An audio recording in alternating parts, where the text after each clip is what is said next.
Chapter 1: The Early Years. Section 1: Osama bin Laden was born in 1957 in Riyadh, Saudi Arabia, into a prominent and wealthy family. His father, Mohammed bin Laden, was a self-made billionaire who built a construction empire, earning respect and influence in the region. Osama was one of 52 siblings, the 17th child in a sprawling family. Despite this, he was raised with a sense of discipline and adherence to strict Islamic teachings. His family adhered to Wahhabi Islam, a conservative form of Sunni Islam deeply rooted in Saudi culture. Osama spent his early years in a privileged environment, enjoying wealth and luxury.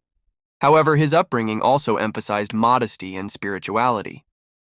His father's emphasis on religion shaped Osama's character, instilling in him a sense of responsibility to Islam. Mohammed bin Laden's death in a plane crash in 1967 left a significant impact on Osama, creating a void that he filled by delving deeper into religious studies. By his teenage years, Osama was already showing signs of deep religious devotion. He attended elite schools in Jeddah, where he excelled in academics and displayed a passion for religious discussions. His peers described him as quiet and introspective, but deeply committed to Islamic principles. In 1974, at the age of 17, Osama married his first cousin Najwa Ghanem, marking the beginning of a personal life centered on conservative Islamic values. Despite his wealth, Osama's lifestyle remained simple, reflecting his religious convictions. He viewed Islam not just as a religion, but as a guiding principle for governance and societal structure. Section 2. Osama's ideological transformation coincided with major geopolitical events. The Soviet Union's invasion of Afghanistan in December 1979 was particularly pivotal. The invasion was seen as a direct threat to Islam, galvanizing Muslims worldwide to join the Afghan resistance. Osama saw this as an opportunity to put his beliefs into action. He began traveling to Pakistan and Afghanistan, where he connected with Afghan Mujahideen fighters resisting the Soviet occupation. Using his wealth, he provided financial and logistical support, funding weapons, supplies, and infrastructure. Osama also recruited fighters from across the Muslim world, persuading them to join the jihad. This period marked the beginning of Osama's transformation from a devout Muslim to a militant leader. He was no longer content with passive resistance. He believed in active engagement against perceived enemies of Islam. His actions earned him respect among the Mujahideen, who viewed him as a dedicated and generous supporter of their cause. Osama's time in Afghanistan also exposed him to the harsh realities of war. He witnessed the destruction caused by the Soviets and the resilience of the Afghan people. This further solidified his belief in the righteousness of jihad. He began to see himself as a defender of Islam, responsible for protecting Muslim lands and people. Section 2. Osama's higher education further shaped his ideological framework. He attended King Abdulaziz University in Jeddah, where he studied economics and business administration.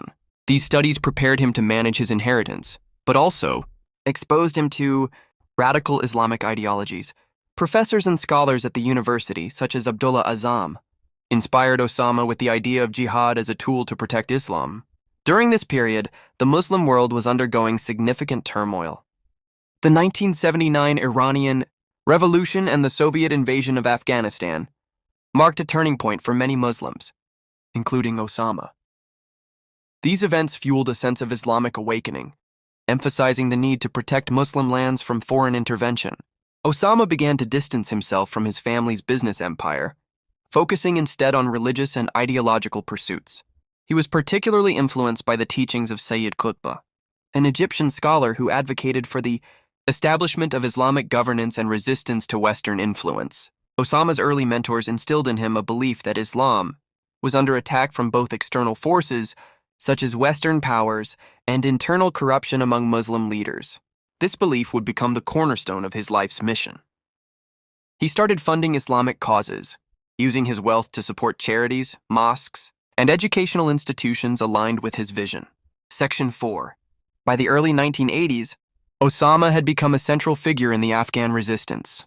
He co-founded Maktab al-Khidamat, MAK, with Abdullah Azzam, an organization that facilitated the recruitment and training of foreign fighters. MAK served as a precursor to al-Qaeda, laying the foundation for a global jihadist network. Osama's efforts were supported by the United States, Saudi Arabia, and Pakistan, who saw the Mujahideen as a tool to counter Soviet expansion.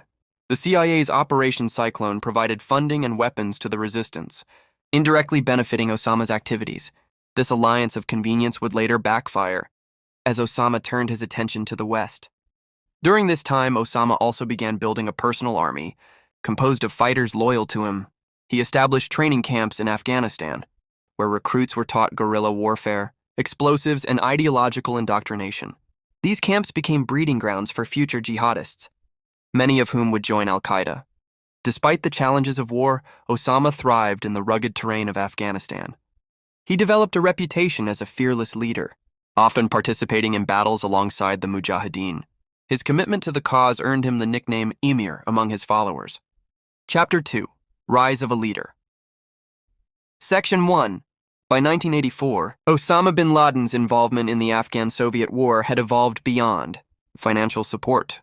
He took on a leadership role, personally overseeing operations and ensuring that recruits were adequately trained and equipped.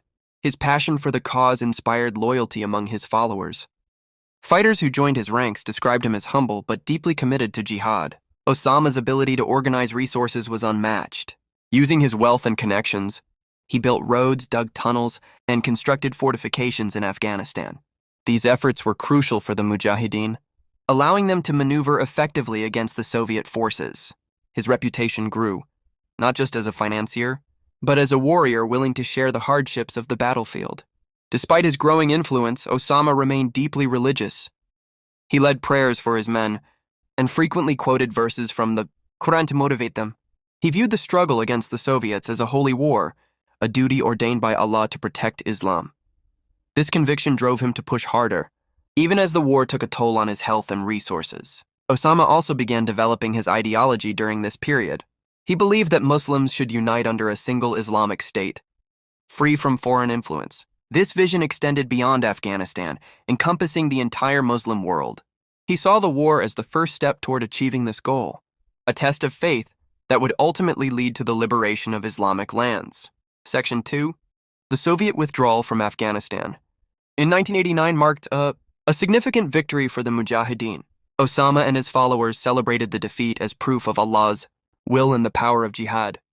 However, the end of the war also posed challenges. With no common enemy to unite them, factions within the Mujahideen began vying for power.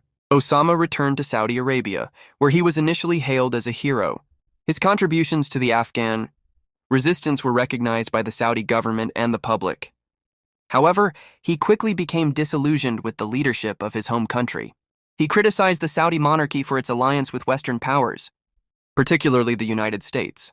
The Gulf War in 1990 further fueled Osama's discontent. When Iraq invaded Kuwait, Saudi Arabia invited U.S. troops to protect its borders. Osama vehemently opposed this decision, offering instead to mobilize his Mujahideen fighters to defend the kingdom. His offer was rejected, deepening his resentment toward the Saudi government and its reliance on foreign military support. Osama's outspoken criticism strained his relationship with the Saudi monarchy. He began to openly challenge their legitimacy, accusing them of betraying Islamic principles. This marked a turning point in his life, as he shifted his focus from external enemies to what he perceived as internal corruption within the Muslim world. Section 3. In 1991, Osama was forced into exile, relocating to Sudan.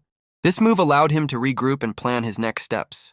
In Sudan, he established a network of businesses and farms that provided financial support for his operations. He also began building alliances with other Islamist groups, laying the groundwork for a global jihadist movement. During his time in Sudan, Osama continued to refine his ideology. He viewed the United States and its allies as the primary enemies of Islam, accusing them of exploiting Muslim countries for their resources and imposing Western values. This belief drove him to escalate his efforts, shifting from regional conflicts to a global jihad against the West. Osama's activities in Sudan did not go unnoticed. Western intelligence agencies and regional governments began to monitor his movements, concerned about his growing influence. In 1996, under pressure from the United States and Saudi Arabia, Sudan expelled Osama, forcing him to seek refuge in Afghanistan. His return to Afghanistan marked the beginning of a new chapter in his life. The Taliban, who had recently taken control of the country, welcomed him as an ally. This alliance provided Osama with a safe haven to expand his operations and train recruits. It was during this time that he formally established al-Qaeda, an organization dedicated to global jihad. Section 4. Al-Qaeda's formation in the mid-1990s marked the culmination of Osama's efforts to unite jihadist groups under a single banner. The organization's name, meaning the base, reflected its purpose as a foundation for global jihad. Al-Qaeda aimed to coordinate attacks against perceived enemies of Islam, including the United States, Israel, and corrupt Muslim governments. Osama's vision for Al-Qaeda was ambitious. He sought to create a network of fighters and supporters who would operate across borders, united by a shared ideology. This required significant resources, which Osama secured through his wealth and fundraising efforts. He also established training camps in Afghanistan, where recruits were indoctrinated and trained in guerrilla tactics. Al-Qaeda's first major operation was the 1998 bombings of U.S. embassies in Kenya and Tanzania. These attacks demonstrated the organization's reach and marked the beginning of a campaign of violence against Western targets. Osama justified these actions as a response to U.S. policies in the Middle East, particularly its support for Israel and its military presence in Muslim countries. The attacks brought Osama to the forefront of global attention. He was declared the world's most wanted man, with a bounty placed on his head. Despite this, he remained elusive, using the rugged terrain of Afghanistan to evade capture. His ability to outmaneuver his enemies only enhanced his reputation among his followers. Chapter 3. The Declaration of War. Section 1. By the late 1990s, Osama bin Laden's rhetoric and actions became more aggressive. In 1996, he issued his first public declaration of jihad against the United States, accusing it of exploiting the Muslim world. This declaration, known as the Declaration of Jihad against the Americans, occupying the land of the two holy places, was a rallying cry for Muslims to resist Western influence. The document cited U.S. military bases in Saudi Arabia as a grave offense, labeling them an insult to the sanctity of Islam's holiest sites. Osama accused the Saudi government of complicity, deepening his estrangement from the monarchy. The declaration positioned him as the voice of radical Islam, attracting followers from across the globe. Osama's ideology was rooted in the belief that the United States and its allies sought to undermine Islam. He viewed economic policies, military interventions, and cultural exports as tools of subjugation. This worldview painted a stark dichotomy between Islam and the West, justifying violent resistance. While the declaration drew criticism from many Muslim leaders, it resonated with those disillusioned by Western foreign policy. Osama's call for jihad began to echo beyond Afghanistan, inspiring a wave of recruitment for Al-Qaeda. His growing influence alarmed Western intelligence agencies, who began intensifying their efforts to track his movements. Section 2. In 1998, Osama issued another declaration, this time under the banner of the World Islamic Front. This fatwa, co-signed by other radical leaders, explicitly called for attacks against American civilians and military personnel. The document framed the conflict as a religious duty, urging Muslims worldwide to participate. This fatwa marked a significant escalation in Osama's campaign.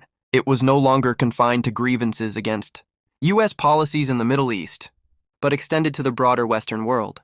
The language was inflammatory, accusing the United States of waging a crusade against Islam and declaring jihad as the only solution.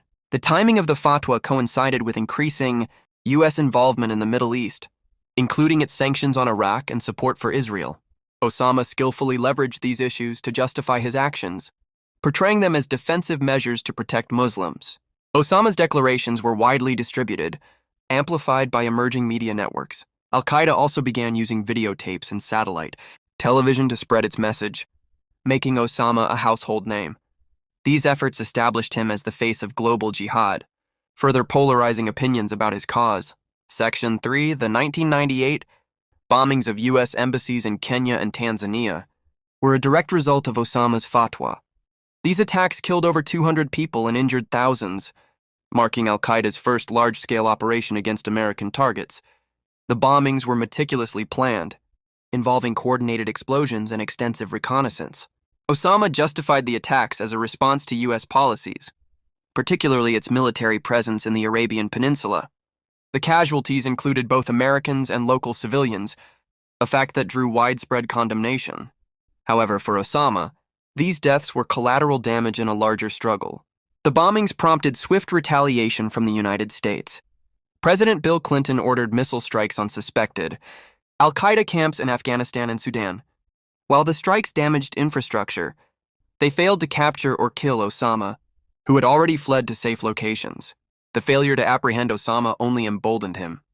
He interpreted the U.S. response as a sign of weakness, further solidifying his resolve. The bombings and their aftermath highlighted Al-Qaeda's ability to strike on an international scale, signaling a shift in the nature of global terrorism. Section 4. Osama's focus now turned to planning even more ambitious operations. He envisioned attacks that would not only cause mass casualties but also symbolize the vulnerability of his enemies. His strategy involved targeting iconic symbols of Western power, aiming to create maximum psychological impact. Al-Qaeda's operations were meticulously planned, often taking years to execute. Osama emphasized secrecy and discipline, ensuring that only a select few were privy to the full details of each mission. This approach made it difficult for intelligence agencies to intercept plans. Osama also began expanding Al-Qaeda's network, forging alliances with other Islamist groups. These alliances provided logistical support, manpower, and access to new regions. Al-Qaeda's reach extended from North Africa to Southeast Asia, making it a truly global organization. Despite the growing pressure from Western intelligence agencies, Osama remained defiant. He continued to release statements, urging Muslims to join the jihad. His messages were carefully crafted, blending religious rhetoric with political grievances to justify his actions. Chapter 4. The Road to 9/11. Section 1. After the embassy bombings, Osama bin Laden and Al-Qaeda became the primary focus of Western intelligence. Despite heightened surveillance, Osama managed to evade capture, retreating deeper into Afghanistan under the protection of the Taliban. This period was marked by intense planning for an attack that would define his legacy. The September 11th attacks. Osama's vision for 9/11 stemmed from his desire to strike at the heart of American power. He identified symbolic targets that represented economic strength, military dominance, and political influence. This led to the selection of the World Trade Center, the Pentagon, and the U.S. Capitol as potential targets.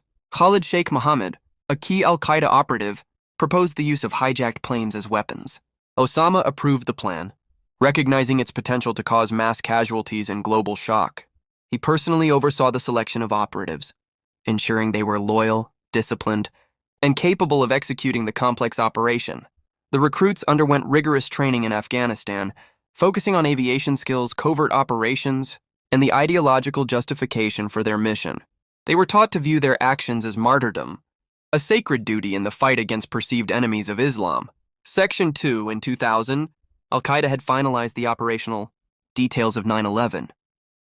The chosen hijackers were sent to the United States, where they enrolled in flight schools and blended into local communities. They communicated with Al-Qaeda leaders using encrypted messages, ensuring that their plans remained undetected. Osama closely monitored the progress of the operation, receiving updates through couriers. He emphasized the importance of patience and precision, knowing that even a minor mistake could jeopardize the mission. His determination to succeed was unwavering, driven by his belief that the attacks would change the course of history. In the months leading up to 9/11, Osama recorded videos praising the operatives and justifying the planned attacks. He framed them as a response to decades of U.S. aggression in the Muslim world, including military interventions, economic sanctions, and support for Israel. These recordings would later serve as propaganda, rallying supporters to Al-Qaeda's cause. Meanwhile, intelligence agencies picked up scattered clues about potential attacks but failed to piece them together. The hijackers' activities aroused little suspicion, allowing them to proceed with their preparations undisturbed. This gap in intelligence would later be scrutinized as a critical failure. Section 3. On September 11, 2001, the attacks unfolded with devastating precision. 19 Al-Qaeda operatives hijacked 4 planes, crashing 2 into the Twin Towers of the World Trade Center and 1 into the Pentagon. The 4th plane, United Flight 93, crashed in Pennsylvania after passengers fought back. The attacks claimed nearly 3,000 lives, leaving a profound impact on the United States and the world. The collapse of the Twin Towers became a symbol of vulnerability, while the scale of the destruction highlighted the reach of global terrorism. Osama's goal of creating a spectacle was achieved, but at an unimaginable cost. As news of the attack spread, Osama's supporters hailed them as a victory against the United States. In Afghanistan, Taliban leaders offered their congratulations, reinforcing their alliance with al-Qaeda. However, the attacks also triggered a massive backlash, with the U.S. vowing to hunt down those responsible. Osama's reaction to 9/11 was measured. In initial statements, he denied involvement, likely to protect al-Qaeda's network. However, he later released a videotaped confession, taking full responsibility for the attacks. This marked him as the face of global terrorism, cementing his infamy. Section 4. The aftermath of 9/11 was swift and severe. The United States launched the War on Terror, targeting al-Qaeda and its affiliates worldwide. Afghanistan became the first battleground, with U.S. forces invading to dismantle the Taliban regime and capture Osama. Despite the intense military campaign, Osama managed to evade capture. He moved frequently, relying on a network of loyal supporters to hide him. His ability to remain elusive became a symbol of defiance, further frustrating his pursuers. The U.S. response included sweeping changes to security and intelligence operations. The attacks led to the creation of the Department of Homeland Security and the implementation of the Patriot Act, which expanded surveillance and counterterrorism measures. These actions reflected the global impact of Osama's actions, reshaping the world's approach to terrorism. Osama's continued survival inspired both fear and admiration. For his followers, he became a symbol of resistance against the West. For his enemies, he represented the enduring threat of radicalism. The search for him became a priority, consuming vast resources and efforts. Chapter 5: The Manhunt. Section 1. Following the 9/11 attacks, the United States and its allies initiated a relentless global manhunt for Osama bin Laden. The CIA and other intelligence agencies turned their focus on tracking down al-Qaeda's leader, who had become the most wanted man in the world. Osama's ability to evade capture for nearly a decade would become a testament to his skill at hiding in the most remote and inhospitable regions of the world. The pursuit of Osama was complicated by the geographical and political landscape of Afghanistan, where he had found sanctuary under the Taliban regime. The mountainous terrain, combined with local tribal loyalties, made it difficult for foreign forces to operate effectively. The U.S. military relied on satellite surveillance, human intelligence, and drones to track his movements, but Osama remained elusive. In 2001, after the fall of the Taliban, Osama fled to the mountainous border region between Afghanistan and Pakistan, a sanctuary where he could hide in plain sight. Despite the massive effort to locate him, the U.S. was unable to apprehend him. This failure added to the frustration, especially as intelligence continued to point to his presence in the region. Meanwhile, al-Qaeda's operations continued to expand. While Osama's leadership was critical, his ability to inspire through media, especially videotapes and audio tapes, remained a powerful tool for recruitment and propaganda. As the years passed, al-Qaeda's decentralized network continued to carry out attacks worldwide, spreading Osama's influence far beyond the borders of Afghanistan. Section 2. Throughout the 2000s, there were numerous false leads and unconfirmed reports about Osama's whereabouts. The U.S. government worked closely with Pakistan, hoping to locate the al-Qaeda leader. But the lack of cooperation between the two nations proved challenging. The Pakistani military and intelligence services had their own interests and often turned a blind eye to Osama's presence, particularly in the tribal areas near the Afghan border.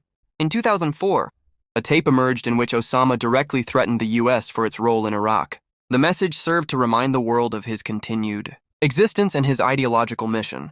As the years went by, Osama's health became a subject of concern.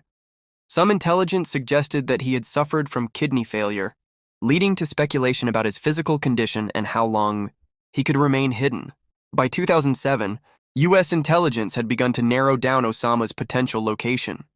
They believed he was hiding in the federally administered tribal areas, FATA, in Pakistan, an area beyond the full control of the Pakistani government. This region, home to militant groups, became the focal point of U.S. operations to locate Osama. Despite these efforts, Osama continued to evade capture. His leadership over al-Qaeda remained intact, and he became a symbol of the larger global jihadist movement. Section 3. In 2009, President Barack Obama took office with a renewed commitment to the fight against terrorism, including a specific focus on finding Osama bin Laden. The U.S. had suffered major setbacks in the pursuit of the al-Qaeda leader, but the Obama administration made it clear that eliminating Osama was a top priority. A new intelligence strategy was put into place, incorporating a greater use of drones in covert operations. By 2010, U.S. intelligence officials had identified a key lead: Osama's potential connection to a compound in Abbottabad, Pakistan. The compound, located in a wealthy suburb not far from Islamabad, was highly secured, with high walls, barbed wire, and limited access points. The unusual level of security raised suspicions, and analysts began to speculate that this could be the hideout of the world's most wanted man. A team of CIA operatives conducted months of surveillance on the compound. They tracked down a series of key individuals who had connections to the house, including a trusted courier who had previously served Osama bin Laden. The discovery of this courier and his regular visits to the compound cemented the belief that Osama was inside. The U.S. government was faced with a crucial decision: to act or wait. After careful consideration, President Obama approved the plan for a Navy SEAL team to conduct a raid on the compound. The operation, known as Neptune Spear, was set into motion with the goal of capturing or killing Osama bin Laden. Section 4. On May 2, 2011, U.S. Navy SEALs from SEAL Team 6 launched a covert operation to capture or kill Osama bin Laden. The team entered Pakistan under the cover of night, using helicopters to fly undetected into the compound in Abbottabad. The operation was meticulously planned, and the SEALs encountered little resistance upon arrival. As they breached the compound, the SEALs engaged in a firefight with Osama's security. Bin Laden was found on the 3rd floor of the compound, where he was confronted by the SEAL team. After a brief exchange, Osama bin Laden was shot and killed. His death marked the culmination of a nearly decade-long hunt and a major victory for the United States in the War on Terror. The SEALs recovered numerous documents, digital media, and hard drives from the compound, which would provide crucial intelligence on al-Qaeda's operations and leadership. This material revealed Osama's ongoing influence and strategic plans, shedding light on his role in coordinating future attacks, even as he lived in hiding. Osama bin Laden's death was confirmed by President Obama in a televised speech later that evening. The news was met with both relief and celebration across the United States, with many seeing it as the end of a long chapter of terror and uncertainty. However, the death of Osama did not mark the end of the global jihadist movement, and his followers continued their efforts under new leadership.